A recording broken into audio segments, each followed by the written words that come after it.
The National Think Tank for Small Business, the MTG, unanimously agreed in April 2019, before the last federal election, that the Labor Party should be renamed the Lemon Party.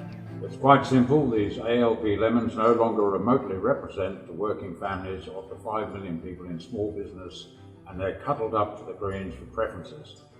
Here are some marine industry examples of destruction in Queensland by their green policies. In the 1990s, they demonised dredging of the Brisbane River, halting 100 years of cheap acquisition of aggregate for house building, concrete, pavers, etc. But they also destroyed the navigation channel in the Brisbane River and exacerbated flood risk. I know, I was there as the consultant opposing this. 15 years later, in 2011, without the dredging, the shallow river easily flooded and killed 38 people. Recent proposals to barge containers from the railhead at Acacia Ridge down to the port were stymied as the river is no longer navigable upriver from the city. The same ALP lemon anti-dredging policy blocked many navigation channels and river entrances from the Gold Coast to Cape York and into the Gulf waterways. This adversely affected barging, professional and recreational fishermen, recreational boats and charter boats.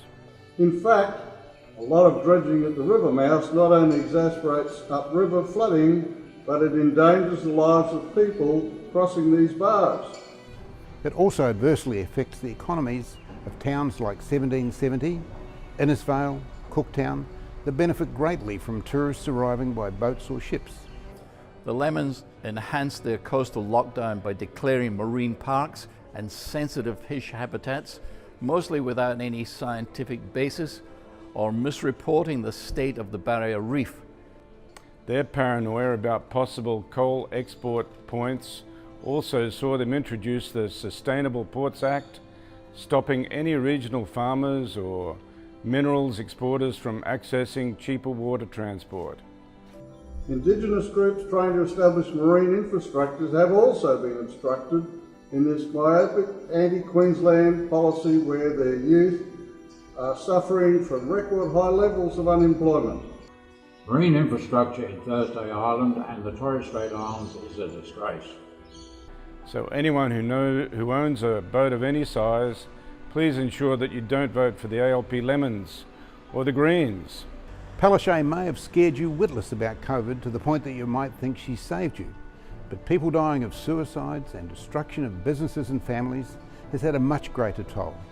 She is a disgrace. If you have the urge to vote Greens or Lemons, run your head repeatedly into a brick wall until that urge subsides. Authorised by Art Wilkes, Senior Vice President, MTG. Hasn't Palaszczuk done anything positive? Yes, she and her Green cohorts actually created 84 small businesses. Yes, they used to be big businesses. If Palaszczuk is beaten, do you think she'll get a job elsewhere? Yes, she'll easily get a gig at the ABC. That place is full of highly paid non-performers, and she will fit in really well. But if these lemons, as you call them, win this next state election, what do you recommend? The Lemons have never paid any attention to Queensland north of Noosa, so we should move north and secede and close off the border to southeast Queensland, sealing the Lemons off, because they're used to it.